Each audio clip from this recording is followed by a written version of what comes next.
नमस्कार, news India आप देख रहे हैं। मैं आपके साथ सागर मिश्रा। आपने देखना शुरू कर दिया है देश का नंबर 1 न्यूज बुलेटिन, जहां पर हम आपको दिखाते हैं खबरें सीधे न्यूज रूम से। नमस्कार, मैं हूं कुंदन जम्याल। तो सीधे न्यूज रूम से आज 2 राज्यों की बात करेंगे, उन राज्यों की बात करेंगे जहां पर चुनाव हो रहे हैं और जहां चुनाव होने वाले हैं। दरअसल हिमाचल प्रदेश में वोटिंग चल रही है। 1 बजे तक का क्या अपडेट है ये हम आपको बताएंगे, लेकिन इसके इतर गुजरात चुनाव को लेकर के क्या तैयारी है दोनों दलों की, खासतौर पर बीजेपी और कांग्रेस की। घोषणा पत्र कांग्रेस का आया है, उसमें क्या कुछ खास है ये हम आपको बताएंगे। लेकिन उससे पहले कौन कौन सी खबरें फटाफट आपको बता देते हैं। हेडलाइन में हिमाचल का वोट युद्ध शुरू हो चुका है। 1 बजे तक करीब 40% तक वोटिंग हो चुकी है और तमाम दिग्गजों ने वोटिंग की है। क्या दावा किया ये आपको दिखाएंगे। आज के दिन की दूसरी बड़ी खबर होगी किसके वादों में कितना दम, क्योंकि कांग्रेस ने वचन पत्र जारी किया और गुजरात की जनता से क्या वचन किया है और क्या आने वाले सालों में पूरा करेगी, और बीजेपी और आम आदमी पार्टी का क्या रुख है, न्यूज इंडिया आपको यह भी बताएगा। आज के दिन की यही 2 बड़ी खबरें जिस पर हमारी नजर होगी। लेकिन इन 2 बड़ी खबरों पर अपडेट के साथ फिलहाल बड़ी खबर न्यूज रूम की तरफ। इस वक्त हिमाचल चुनाव से जुड़ी बड़ी खबर इस वक्त आपकी टीवी स्क्रीन पर। कितने प्रतिशत वोटिंग और क्या कुछ चल रहा है हिमाचल में इस समय। हिमाचल में 1 बजे के मतदान प्रतिशत की अगर हम बात करें तो लगातार मतदान जारी, 37% से ज्यादा वोटिंग हो गई है। विधानसभा के लिए वोटिंग लगातार जारी और दोपहर 1 बजे तक 37% वोटिंग। कई दिग्गजों ने वोट डाले। कुंदन, तो 37% तक वोटिंग हो चुकी है। दरअसल पिछले 2017 चुनाव की बात करें तो 75% तक मतदान हुआ था। अभी 4 घंटे हैं, उसके हिसाब से ऐसा लग रहा है कि उतना दूर तक वोटिंग नहीं जा सकता है, लेकिन हो सकता है कि शाम ढलते ढलते लोग जो है अपने मताधिकार का इस्तेमाल करें। पिछले 5 चुनावों की बात करें सागर, तो करीब 71% से ज्यादा वोटिंग हुई है। पिछले बार यानी कि 2017 में 75% वोटिंग हुई थी, लेकिन इस बार ऐसा लग रहा है कि वोटिंग की रफ्तार थोड़ी सी सुस्त है। 412 प्रत्याशियों की किस्मत का फैसला हिमाचल प्रदेश की जनता ईवीएम में कैद कर रही है। चलिए आज के दिन हम तमाम मेहमानों से भी चर्चा करेंगे, लेकिन आज के दिन न्यूज इंडिया आपको यह भी बताएगा कि आखिर हिमाचल के रण में, हिमाचल के चुनावी मैदान में बीजेपी, कांग्रेस, आम आदमी पार्टी, ये तमाम दिग्गज पार्टियां किन वादों के साथ चुनावी मैदान में। हिमाचल में मतदान का दौर लगातार जारी है। शाम 5 बजे तक वोटिंग होगी, लेकिन वोटिंग की पहले की जो लगातार तस्वीरें आपके सामने आ रही हैं, न्यूज इंडिया आपको वो भी दिखा रहा है, क्योंकि 412 ऐसे उम्मीदवार जिनकी किस्मत का फैसला हो रहा है। ईवीएम मशीन में जाकर जनता कैद कर रही है उन नेताओं की किस्मत, और वो जब पिटारा खुलेगा तो तय होगा कि कौन होगा हिमाचल का नया चेहरा। ठीक है, तो संजय राणा जी हमारे साथ मौजूद हैं स्टूडियो में, उनसे हम एक छोटा सा रिएक्शन ले लेते हैं। संजय जी, ये 37% तक जो वोटिंग हुई अभी तक, इस पर छोटा सा रिएक्शन, क्योंकि अभी ऐसा लग रहा है कि 75% तक क्या आंकड़ा जा सकता है। देखिए, ऐसा है कि अगर 70% से हमेशा ऊपर रहा, पूरे आंकड़े अगर 4-5 चुनावों का देखेंगे तो हमेशा ज्यादा रहा है, लेकिन अभी तक 40 से 37% जो आप बता रहे हैं, ये देखना होगा कि हमें नहीं लगता ये 65 के ऊपर क्रॉस करेगा, 60 से 65 के बीच ही रहेगा। इसका मतलब क्या, ये मतलब समझना चाहता हूं। देखिए, ऐसा है कि अगर वोटिंग परसेंटेज कम होती है तो ये समझ लीजिए कि सरकार रिपीट हो रही है। अच्छा। और अगर बढ़ जाती है, अगर मान लीजिए 71% हुआ था पिछली बार, 75% से आप बता रहे हो, 75 से ज्यादा होता तो समझिए रिवर्स हो रहा था। लेकिन ये परसेंटेज बता रहा है, जैसे हम लोग सुबह से गणित बता रहे हैं हर जगह, ये बता रहा है कि सरकार कहीं ना कहीं रिपीट हो रही है। और आप ग्राउंड रिपोर्टर, आपने बताया था, ग्राउंड से जो बता रहे थे, 60-70% तो आ ही रहा है। मतलब उम्मीद है कि सरकार रिपीट करेगी। सागर, कोई सवाल लेना आपको? चलिए बिल्कुल, देखिए हमारे साथ आसिफ जी हैं, कांग्रेस की प्रवक्ता, क्योंकि कई बड़े वादे और घोषणाओं के साथ कांग्रेस भी है चुनावी मैदान में। आसिफ जी, स्वागत है न्यूज इंडिया में। स्वागत है हिमाचल की जनता का, जिसने मन बना लिया है भाजपा को जड़ से उखाड़ फेंकने का। जिस तरीके से जनता वोट डालने जा रही है और वोट प्रतिशत शाम होते होते बढ़ता रहेगा और जनता का रूप सामने आता रहेगा। जनता देख रही है आज की तारीख में बीजेपी ने किस तरीके हिंदुस्तान के अंदर काम किया है। ये उम्मीद क्यों है कि जो जनता वोट डालने जा रही है, आप ही के पाले में वोट वो इसलिए डालने जा रही है जनता हमारे पाले में। जनता ने देखा किस तरीके से भाजपा के लोग, भाजपा सरकार बलात्कारियों के साथ खड़ी हुई है, डकैतों के साथ खड़ी है, उन लोगों के साथ खड़ी है जो मर्डरिस्ट हैं। तो जनता देख चुकी है इनके चरित्र को, किस तरीके का चरित्र है। जनता ऊब चुकी है इनसे। जनता को ऐसे लोग नहीं चाहिए जो देश का माहौल खराब करें, बलात्कारियों को सड़कों पे घुमाएं। ऐसे हालात नहीं चाहिए जनता को। चलिए, लेकिन पहले आपको बीजेपी के घोषणा पत्र में क्या है, मुख्य बिंदु क्या है उसके, वो हम आपको बता देते हैं। फिर उसके बाद एक एक करके कांग्रेस की बात करेंगे, कुंदन आपको आम आदमी पार्टी के बारे में भी दिखाएंगे। लेकिन सबसे पहले क्या कुछ वादे किए हैं बीजेपी ने, ये अब जान लेते हैं जल्दी से। देखिए, हिमाचल में यूनिफॉर्म सिविल कोड, ये बीजेपी का मुख्य बिंदु रहा है पूरे संकल्प पत्र में। इसके साथ ही साथ देखिए, अन्नदाताओं को 3000 रुपए सालाना दिए जाएंगे। मतलब कि किसानों पर जमकर जो राजनीति जारी रही वो हिमाचल चुनाव में भी जारी है। इसके साथ ही साथ सभी गांव पक्की सड़कों के साथ जोड़े जाएंगे, यह भी कहा गया है। धार्मिक पर्यटन को बढ़ावा देने पर जोर है। बीजेपी ने चुनावी मुद्दा पकड़ लिया सभी चुनाव में। 12% जीएसटी की भी बात की गई है। 5 नए मेडिकल कॉलेज खोले जाएंगे। इसके साथ ही साथ संकल्प पत्र में कई बड़ी बातें, मोबाइल वैन की संख्या दोगुनी की जाएगी और हिम स्टार्टअप योजना भी चलाई जाएगी। क्या इस संकल्प पत्र पर आम जनता भरोसा करेगी? 900 करोड़ के बजट का प्रावधान भी किया गया है। एक तरफ संकल्प पत्र है, एक तरफ गारंटी योजना है। आम जनता जब आज जा रही है पोलिंग बूथों पर तो ये तय करेगी कि आखिर क्या तय होगा। लेकिन अगर हम बात करें हिमाचल के चुनाव को लेकर, तो जो 3 दिग्गज पार्टियां चुनावी मैदान में, इसको लेकर किसके घोषणा पत्र में कितना दम है, ये भी हमारे सहयोगी कुंदन हम बात करेंगे संजय राणा जी से। ठीक है, संजय राणा जी से बात करेंगे, लेकिन कुछ तस्वीरें दिखा देते हैं। दिग्गजों ने जो वोटिंग की है वो तस्वीरें दिखा देते हैं और जो दावा किया गया है वो भी हम आपको दिखा देते हैं। फिर संजय जी से बातचीत करेंगे। हमारे साथ मौजूद हैं पॉलिटिकल एनालिस्ट मौजूद हैं और उनसे हम समझेंगे कि वोटिंग प्रतिशत और जो दावे किए जा रहे हैं इस वक्त तमाम राजनीतिक दलों के साथ, और जो अभी आसिफ जी दावा कर रहे हैं कि वहां पर देखिए कानून व्यवस्था की स्थिति ऐसी है कि लोग सड़कों पर निकल नहीं सकते हैं, तो क्या वाकई ये स्थिति है, ये हम दिखाएंगे। लेकिन एक बड़ी खबर है, ऋतुराज साहब जल्दी से बता दीजिए क्या बड़ी खबर है। चलिए, वोटिंग को लेकर के जो इस वक्त की बड़ी खबर है वो हम आपको बता रहे हैं। हिमाचल में विधानसभा के लिए वोटिंग इस वक्त जारी है और इससे जुड़ी हुई बड़ी खबर ऋतुराज दे रहे हैं। सूबे के सियासी सुरमाओं ने वोट डाले और दावे किए। सीएम जयराम ठाकुर ने भी मतदान किया है, प्रेम कुमार धूमल और अनुराग ठाकुर ने भी वोट डाला है, जेपी नड्डा ने भी बिलासपुर में मतदान किया और कांग्रेस नेता आनंद शर्मा ने भी वोट डाला है और तमाम लोगों ने वादे किए। हमारे पास बाइट है, क्या बाइट है? चलिए बाइट प्ले कर दीजिए, क्या क्या दावे किए गए ये बस दिखा देते हैं।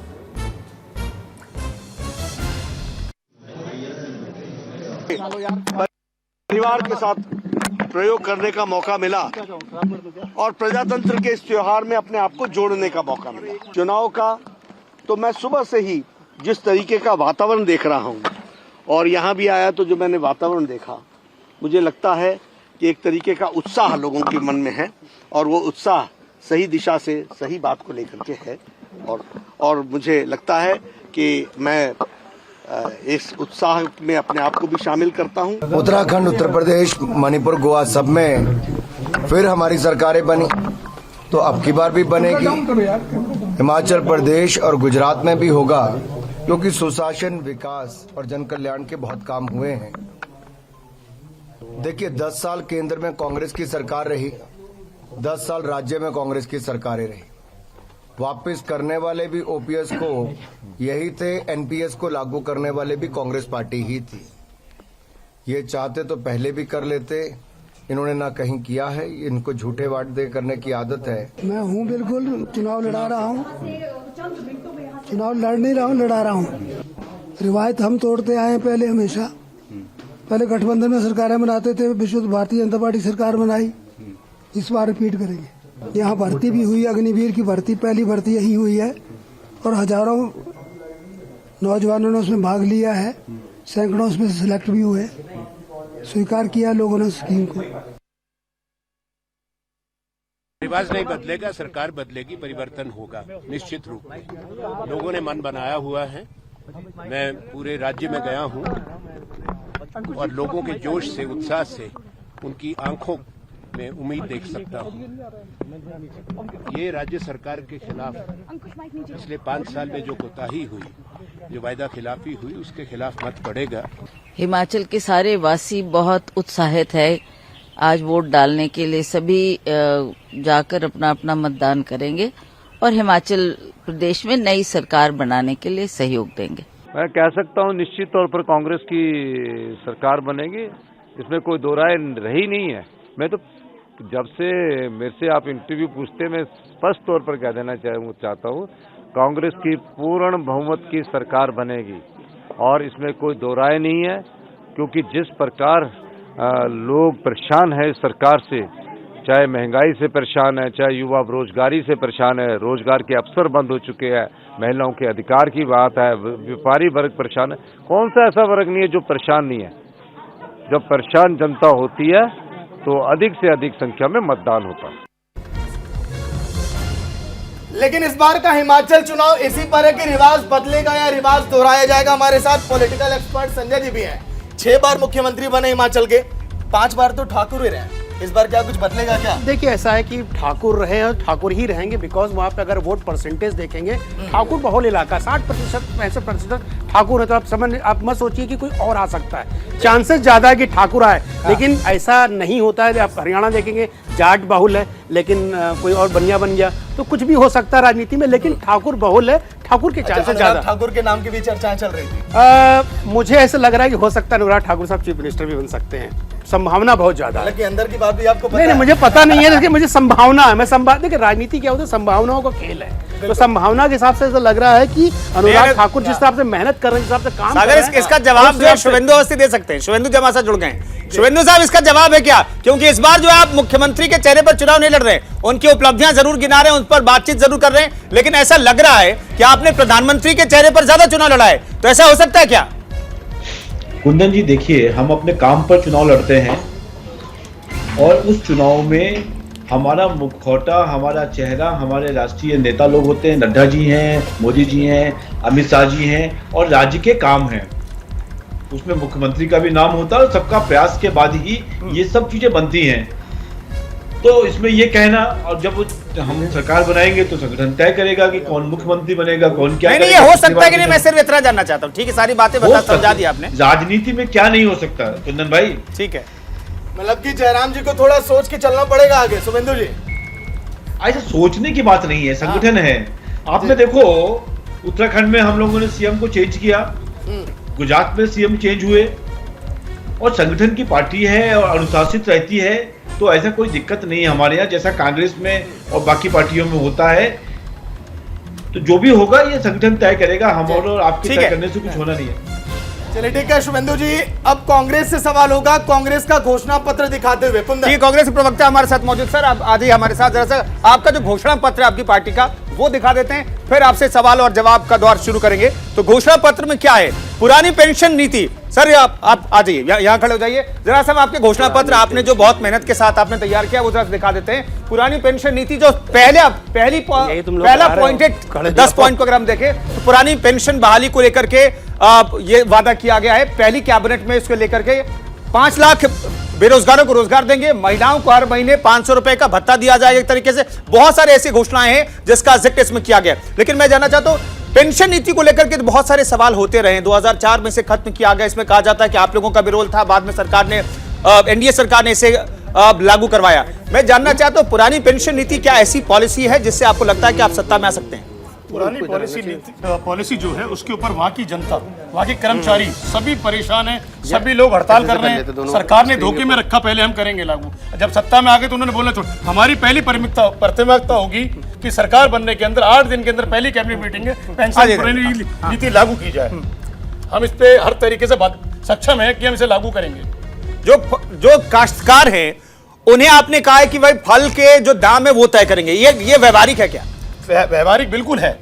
इस तरीके जिस तरीके से आज सेबों का हाल है, सेब का कितना बुरा हाल है, किस तरीके से बड़े उद्योगपतियों ने सेब को किस तरीके से वहाँ के जो फल कारक हैं क्या हाल कर दिया है। वहाँ 10 रुपए किलो 5 रुपए किलो सेब बिक रहा है। यह हाल होगा ना, उसके ऊपर सरकार कोई सब्सिडी दे रही है, सेबों के ऊपर ना कुछ दे रही है। सरकार सिर्फ उद्योगपति के लिए काम कर रही है। हिमाचल के अंदर कांग्रेस सरकार बनने के बाद में ऐसा नहीं होगा। ठीक है। मैं ये जानना चाहता हूं इसके अलावा जो रोजगार की गारंटी दी आप थोड़ा इधर हो जाइए। आपने 5 लाख लोगों को रोजगार, 5 से 8 लाख लोगों को रोजगार देने की बात की। ये रोजगार का जिक्र आप जहां जाते उत्तर प्रदेश में आए, उत्तर प्रदेश में आपने कह दिया कि 12 लाख लोगों को रोजगार देंगे, यहां रोजगार देंगे, लेकिन रोजगार देने का कोई रोड मैप आपने पेश किया क्या है इस घोषणा पत्र में जिसके आधार पर लोग आपके लिए बटन दबा रहे हो? लोगों को मालूम है कांग्रेस की सरकार में किस तरीके से रोजगार मिले हैं, किस तरीके से यूपी के अंदर लोगों की आय बढ़ी है। आज की तारीख में भाजपा आने के बाद में हिमाचल हो हिंदुस्तान हो, किस तरीके से लोग गरीबी रेखा के नीचे चले गए हैं, धंसते जा रहे हैं, गरीब से गरीब होते जा रहे हैं। कांग्रेस का सबको मालूम है, कांग्रेस जो कहती है वो करती है। ठीक है संजय जी न्यूज रूम की तरफ वॉक कर रहे हैं और शुभेंदु जी भी हमारे साथ मौजूद हैं। संजय जी जल्दी से बता दीजिए, रोजगार के मसले पर ऐसा लगता है क्या कि हिमाचल प्रदेश की जनता कांग्रेस का साथ देगी? देखिए ऐसा है कि रोजगार की जब हम बात करते हैं तो हमें लगता है कांग्रेस थोड़ा सा कंफ्यूज। अगर पूरे वहाँ के गवर्नमेंट जॉब की बात करेंगे 2.25 लाख ही जॉब हैं। अब ये 5 लाख कहाँ से देंगे? हाँ, अगर 5 लाख का वो ऑफर दे सकते हैं, 10 लाख भी बोल सकते हैं, लेकिन 10 लाख आप रोजगार सृजन करना पड़ेगा, रोजगार की चीजें लानी पड़ेंगी। और आपको अगर हिमाचल को अच्छी तरह समझते हैं तो आपको देखेंगे वहां टूरिज्म बहुत इंपॉर्टेंट है, उसके बाद सेकंड हब जो है वो मेडिकल का है, तो आपको वो चीजें डेवलप करनी पड़ेगी। अगर आप बोले कि मैं 8 लाख जॉब लगा दूंगा, ऐसा नहीं है, सरकारी जॉब अवेलेबल ही नहीं है। हाँ, 74,500 तकरीबन वैकेंसीज ओपन है जो भरी जा सकती हैं, लेकिन आप बोले 5,000 गवर्नमेंट जॉब तो वहां पे नहीं है। टोटल जॉब 2.2 लाख 25,000 वहां पे जॉब है टोटल गवर्नमेंट। नहीं, रोजगार को लेकर तो देखिए सभी चुनाव में बड़े बड़े वादे किए गए, लेकिन संजय जी सेब व्यापारियों का देखिए बड़ा दबदबा रहा है जी। शिमला में 15 ऐसी विधानसभा सीटें जहां पर यह कहा जा रहा है कि उनका रोल काफी अहम होगा जी। क्या लग रहा है सेब व्यापारी किसके पाले में जाएंगे, क्योंकि बीजेपी से नाराज कई जगहों पर दिखाई दिया। देखिए ऐसा है कि तकरीबन 20 सीट 15 से 20 सीट है जो सेब व्यापारी के उधर से आती है, और इस पे जो आश्रित लोग हैं 1.7 लाख लोग हैं। तो देखिए अभी जो आज के दिन में सेब का जो पर किलो रेट मिल रहा है 10 रुपए कुछ पैसे मिल रहा है, 2 रुपए 50 पैसा वो मिल रहा है एक तरह से हैंडलिंग चार्जेस। वो चाहते हैं एमएसपी के तहत है, वहां पे हिमाचल में एमएसपी नहीं है, लेकिन अगर आप मैं जम्मू कश्मीर का जिक्र करूं तो 3 लेयर्स में है, वहां पे एप्पल होते हैं A, B, C। ए है 60 रुपया, 44 रुपए, बी है और सी है 24 रुपए। तो वो डिमांड कर रहे हैं क्योंकि डिमांड पूरी नहीं हो रही है, लेकिन हुड्डा साहब ने प्रॉमिस किया है कि वो 20 रुपए कर देंगे, जबकि लागत 20 रुपए से ज्यादा है। तो ये देखना पड़ेगा कांग्रेस जो प्रॉमिस करती है। शुभेंदु जी देखिए संजय जी भी ये बता रहे हैं सेब के व्यापारी बड़े नाराज हैं, 15 से 20 विधानसभा सीटों पर उनका प्रभाव है। सर दिक्कत में तो नहीं आ जाएंगे वहां से? कुछ नहीं आना है। देखिए दो चीजें हैं, हमने अपने मैनिफेस्टो में एक बात बहुत क्लैरिटी में कही कि हम यूनिफॉर्म सिविल कोड लेके आएंगे। एक बड़ा विषय है और हमारी इस बात को लेके बहुत क्लैरिटी है। हम 5 नए मेडिकल कॉलेज लेके आ रहे हैं जिससे मेडिकल टूरिज्म का वहाँ पे काम बढ़े और बहुत सारी जनता जो वहाँ पर आ रही है, एक हमने उद्घाटन भी किया है। नहीं शुभेंदु जी, दरअसल यूनिफॉर्म सिविल कोड की जरूरत क्यों हिमाचल जैसे राज्य में पड़ रही है? अब जो यूसीसी की रिक्वायरमेंट है वो पूरे देश के लिए है, और जो हमारा 44 आर्टिकल है उसमें स्टेट को पावर है कि वो चाहे तो इस तरीके की आवश्यकता को पूरी कर सकते हैं। कुंदन भाई हमारे जो काबिल मित्र हैं भारतीय जनता पार्टी के, अब ये बोल रहे हैं हम सेब की बात कर रहे हैं, ये यूनिफाइड उसमें चले गए। तो भाई साहब ये बताइए कि इतने साल 5 साल सरकार रही, 8 साल आप सेंटर में हैं, अभी तक आप क्यों नहीं लागू कर पाए? देखिए जो मुद्दे हैं उससे भटकना नहीं चाहिए। हम तो आपके साथ खड़े हैं। सुमन जी सुन लीजिए मैं आपके साथ खड़ा हूँ, मैं आपके साथ खड़ा हूँ। आपकी सरकार बन सकती है, लेकिन आपको ये जानना जरूरी है कि भाई क्या चीज सत्य है क्या चीज गलत है। आपको ये पता है कि 21 सीटें जो एग्जिस्टिंग विधायक थे उनकी काटी गई है। अगर प्रधानमंत्री ना होते या प्रधानमंत्री का चेहरा ना होता तो आपके लिए बहुत बड़ी तकलीफ हो जाती। नंबर 2, आपके लिए कांग्रेस उस अग्रेसिव से नहीं लड़ रही जिससे लड़ना चाहिए था। अगर वो लड़ रही होती तो आपके लिए ये चुनाव निकालना बड़ा मुश्किल हो जाता। शुभेंदु जी आप भी अच्छी तरह समझ रहे हैं और मैं भी अच्छी तरह समझ रहा हूँ। मेरी बात समझिए, हर बार के लिए चुनाव के लिए अलग अलग मुद्दे रहते हैं। जहां आपने कहा एप्पल का एक विषय है, वो ऑलरेडी विषय है, ऑलरेडी उसके लिए कमेटी गठित करी गई है। नहीं सर, जीएसटी में क्या कर रहे हैं? अभी तक आपने नोटिफाई नहीं किया जीएसटी का जो 18% था। आपको याद होगा सरकार ने 4 अगस्त को उन्होंने बोला था कि 6% जो है, 12% वो देंगे, 6% सरकार ऑब्जर्व करेगी। तो उसका क्या हो रहा है उस पर भी नहीं कर रहे। शुभेंद्र जी देखिए ऐसा है कि कमजोर विपक्ष है, इसलिए आपके लिए वहां पे हो सकता है गेम आसान हो जाए। अगर वो कमजोर विपक्ष ना होता तो आपका रण बड़ा मुश्किल हो सकता था। मुश्किल तो सभी रण रहते हैं, मेरी बात समझिए। रणों को हमने कभी मुश्किल और हल्का समझ के कोई चुनाव नहीं लड़ा है। भारतीय जनता पार्टी एक कैडर बेस्ड ऑर्गेनाइजेशन है, अपने विषय अपने विचारों को लेकर आगे बढ़ती है। धारा 370 से लेकर राम मंदिर तक पे हमें दिमाग में बहुत क्लैरिटी है कि हमको क्या करना है। उसका क्या परिणाम होगा वो बाद में देखेंगे, परंतु हमने कौन कौन से मुद्दे रखे। शुभेंदु जी हमने हम अपने मैनिफेस्टो के जो मुख्य पॉइंट हैं। आप कहीं ना कहीं देश के मुद्दे उठाते हो, लेकिन हमें अपने लोकल मुद्दे को भी लेके चलना पड़ेगा। मैं वही कह रहा हूँ, लोकल मुद्दे में 5 मेडिकल कॉलेज खोले हैं, 5 मेडिकल कॉलेज खोले हैं। 33% महिलाओं को हम नहीं शुभेंदु जी वहां के मंदिरों के विकास का जिक्र अब आप कर रहे हैं। आपकी सरकार थी वहां पर 5 साल, और अगले 5 साल में आप कह रहे हैं कि वहां पर मंदिरों का विकास करेंगे, हिम तीर्थ सर्किट में जोड़ेंगे मंदिरों को और पर्यटन को बढ़ावा देंगे। तो मंदिरों का विकास तो 5 साल में किया जा सकता था ना, वहां के इंफ्रास्ट्रक्चर को लेकर के। कुंदन जी समझो, आप जिस तरीके से हमने बनारस में एक बड़ा कॉरिडोर बनाकर एक बड़ा टूरिज्म डेवलप किया है। मथुरा में हम करने जा रहे हैं, महाकाल में हमने किया है। उस पैमाने पे वहां पर जो कांगड़ा है, कांगड़ा में सातों देवी रहती हैं, वहां पे हम करने वाले हैं। हाँ। तो उसको अलग अलग तरीके से हिमाचल को डेवलपमेंट करना है। और 33% महिलाओं को हम रिजर्वेशन की बात कर रहे हैं। 6ठी से 12वीं क्लास तक के बच्चियों को साइकिल दे रहे हैं। वो हमने बहुत सारे चीजों को सोचकर समझकर अपना मैनिफेस्टो बनाया है। और हिमाचल में आप समझिए केरला के बाद हाईएस्ट एजुकेशन लेवल है, लिटरेसी लेवल हाईएस्ट है इंडिया में जी। तो वहां पर एक ऐसी विचारधारा से के साथ हमने बड़ा अच्छा 5 साल बिताया है। और चलिए, अच्छा आगे 5 को साल हम बीता कि विकास में ले नहीं, जाएंगे। कांग्रेस प्रवक्ता से जान लेते हैं। अच्छा 5 साल बीता है जनता को बीजेपी दिखाई दे रहा है किस तरीके से सेब का हाल है। किस तरीके से इन्होंने कहा कि रोजगार को लेके काम किया, नौकरी को लेकर काम, कौन सा काम किया? काम किया होता तो घोषणा पत्र जारी नहीं करते। कहते हमने ये काम किया है, इस पे वोट दीजिए। काम पे वोट नहीं मांग घोषणा रहे। पत्र ये बात कर रहे हैं। डालना हमारे चुनाव के लिए आवश्यकता होती, सभी चुनाव में डालते हैं कि हमारा क्या विजन है।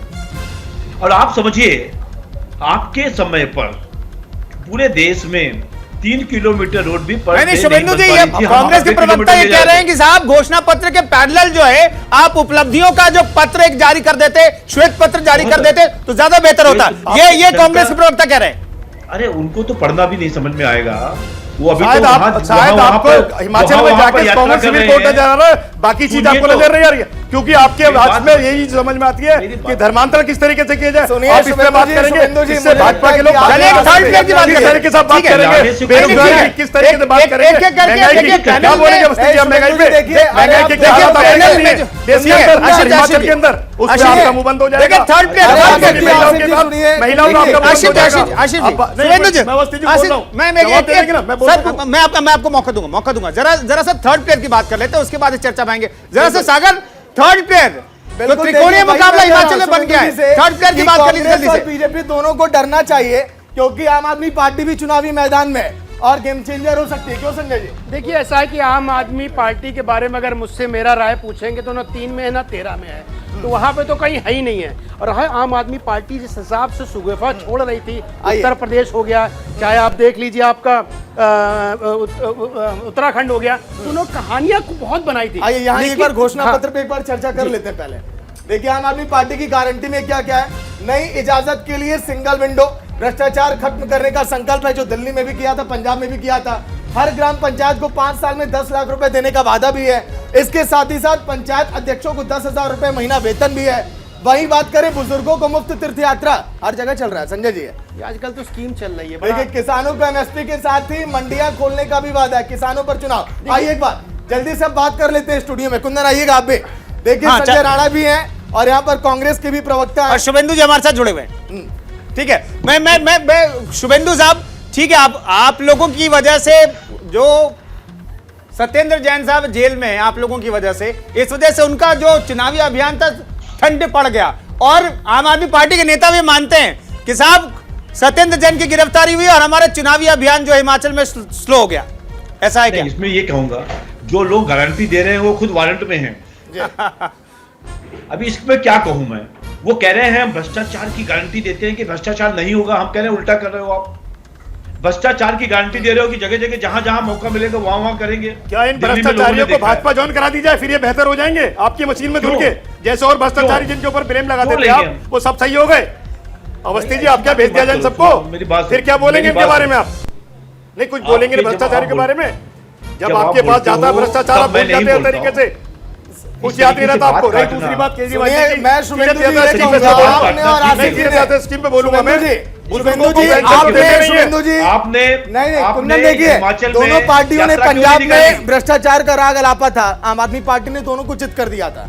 तो आप लोग हल्के में क्यों ले रहे हैं आम आदमी पार्टी? नहीं, मैं बताता हूँ कि देखिए पंजाब का सिनारियो और हिमाचल का सिनारियो में बहुत फर्क है और हिमाचल में अंतर है। पंजाब में क्या था कि दोनों पार्टियां जो शासन में थी 50 साल से थी, तो कहीं ना कहीं तीसरा विकल्प ढूंढ रहे थे। और आपको पता होना चाहिए कि भारतीय जनता पार्टी जो है उसमें कभी भी उसने बड़े भाई बन के कोशिश ही नहीं की, वो हमेशा छोटे भाई बन के रहते हैं, इसलिए वहां पे नहीं है। हिमाचल ऐसा नहीं, हिमाचल में अलग है। हिमाचल में समीकरण देखेंगे तो मैं बोला अगर मैं भाई 8 तारीख को तो चुनाव का रिजल्ट आ जाएगा, 8 तारीख में बैठेंगे, शून्य मिलेगा, शून्य एकदम बेबाकी से बोलना। कुंदन जी एक बात और कहना चाहूंगा मैं, जल्दी से जल्दी 10 सेकंड में 10 सेकंड में शुभेंदु जी। मैं ये कहना चाहता हूँ कि हम इस तरीके के नैरेटिव से नहीं, उत्तराखंड में भी तो ये कह रहे थे ना हम सरकार बनाएंगे, और राहुल गांधी जी क्यों नहीं हिमाचल में यात्रा करने आए, पैदल की यात्रा वहां कर रहे हैं जहां चुनाव नहीं है। जबरदस्ती समझ में नहीं आ रहा। आपको राहुल गांधी नजर आ रहे किस तरीके से वहां की जनता आपके खिलाफ खड़ी है, किस तरीके से आपने मोदी जी को खड़ा किया, नड्डा जी को खड़ा किया, अमित शाह जी रहे आपकी पूरा संगठन, उसके सामने हिमाचल की जनता है। प्रियंका गांधी आपके सामने, जब 8 तारीख को रिजल्ट आएगा आपके सबके सामने होगा क्या हुआ क्या नहीं हुआ। हमें आप नकार देंगे, कहेंगे नहीं मोदी जी नहीं थे वहां पे, जयराम ठाकुर थे। मैं कभी-कभी कांग्रेस के लोगों से बड़ा परेशान हो जाता है, मोदी जी क्यों प्रचार कर रहे हैं भाई, नड्डा जी क्यों प्रचार कर रहे हैं भाई, उनकी पार्टी है, उनकी मर्जी है, आप भी प्रचार करो, प्रचार करने से किसी को मना नहीं किया। भारत जोड़ो यात्रा प्रचारित, अरे भारत जोड़ो नहीं है वो तो, भारत तोड़ो नहीं, परिवार जोड़ो है। भारत तो जुड़ा हुआ था, भारत कब टूटा हुआ? भारत जुड़ा हुआ होता, भारत जुड़ा हुआ, खिलवाड़ ना तो किस हमें ये बताइए, भारत जोड़ो निकाला, तेलंगाना में सीट हार गए, किस तरीके से 2 तरीके तेलंगाना में विधानसभा तरीके से लागू हो रहा है, ये भारत तोड़ने का काम कर रहा है, ये हकीकत में भारत जोड़ रहा है। ठीक है, देखिए चुनावी यात्रा चलेगी, कुंदन एक ब्रेक भी ले लेते हैं। चुनावी यात्रा संजय जी, शुभेंदु जी आप लोगों की, लेकिन